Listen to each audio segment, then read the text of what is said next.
अब जो है वो एक न्यूमेरिकल हम करने जा रहे हैं जो कि मौजूद है एग्जाम्पल 7.3। इसमें इस वाले न्यूमेरिकल के अंदर डायरेक्टली हमें 4 चीज़ें गिवन है। एक है पास बैंड एज फ्रीक्वेंसी जो कि है 1 किलोहर्ट्ज़। दूसरी है हमारे पास ट्रांजिशन विथ जो कि है 0.5 किलोहर्ट्ज़। फिर हमारे पास आई स्टॉप बैंड एटेनुएशन जो कि है ग्रेटर देन 50 dB। और फिर हमारे पास आई सैम्पलिंग फ्रीक्वेंसी जो कि है 8 किलोहर्ट्ज़। अब चाहें तो इसके आगे हम अपने जो भी सिंबल्स हैं वो लगा सकते हैं। ठीक है भाई। अब सबसे पहला step, normalize sampling transition with.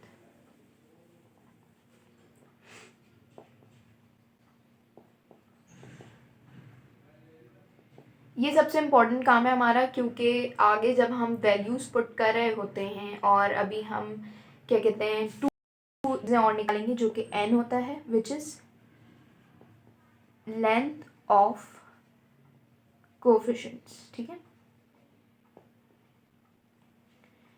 And coefficients are n।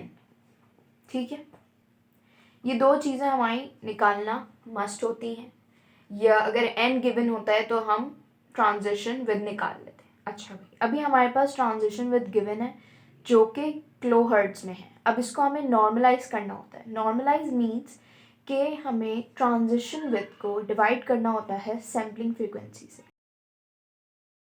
Normalised transition with, ठीक है, क्या करें,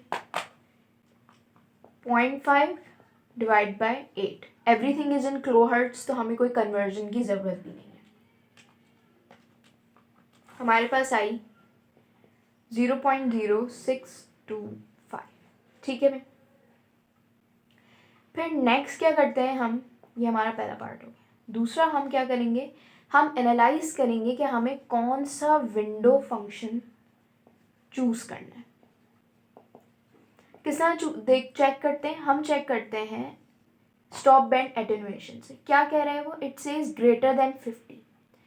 गो इनटू योर टेबल, जो टेबल सर ने मेंशन किया है, विच इज टेबल 7.3, ये वाला। इस पे गए आप और हमने देखा कि हैमिंग, ब्लैकमैन और केसर, इन सब के अंदर जो ग्रेटर देन 50, यानी ग्रेटर देन 50 का मुराद है कि जो भी विंडो फंक्शन हम अप्लाई करेंगे उसमें हमें चेक करना है कि ग्रेटर देन 50 जो भी वैल्यूज़ हैं वो उसके अंदर इंक्लूड हो सके। फॉर एग्जांपल हैमिंग फंक्शन है, हैमिंग के अंदर हमें अलाउ था 53, ब्लैकमैन के अंदर हमें अलाउ था 75, एंड सिमिलरली केसर के अंदर हमें अलाउ था 70 एंड 90। तो ये सारी वैल्यूज़ हमें क्या शो कर रही हैं कि ग्रेटर देन 50, यानी 50 से जो भी अबव वैल्यूज़ हैं वो सब इनके अंदर आ सकती हैं।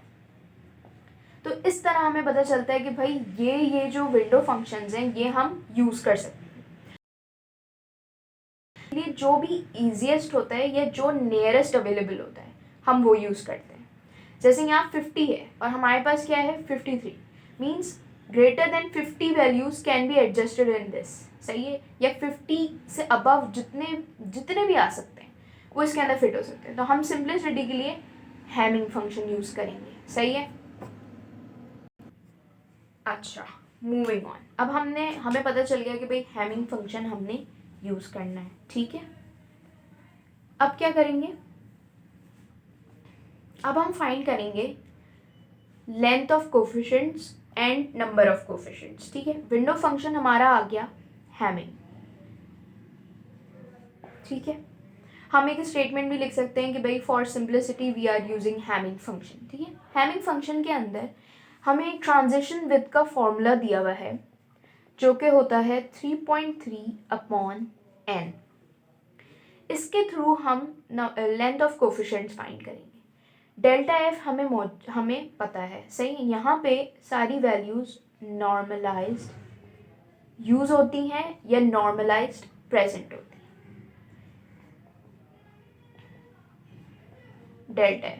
डेल्टा एफ हम फाइंड कर चुके थे नॉर्मलाइज, जो कि थी 0.0625। हमारे पास आया 52.8।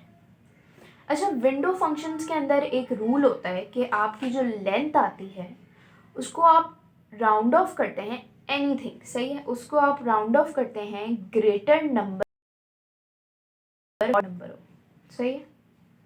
ग्रेटर ऑड नंबर में ये अप्रॉक्सीमेट किया जाता है, सही है भाई, विच इज़ हमारा जो न्यूमेरिकल का है वो आया 53।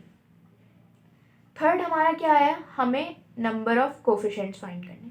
Number of coefficients is already mention in table 7.3, उसका फॉर्मूला मेंशनड है, लेकिन हमें याद होना चाहिए विच इज n-1/2। यहाँ पे हम 53 - 1/2 करेंगे, जिससे हमारे पास आंसर आ जाएगा 26। हमें n की limit less than equal to n less than equal to 26, -26 से +26 तक।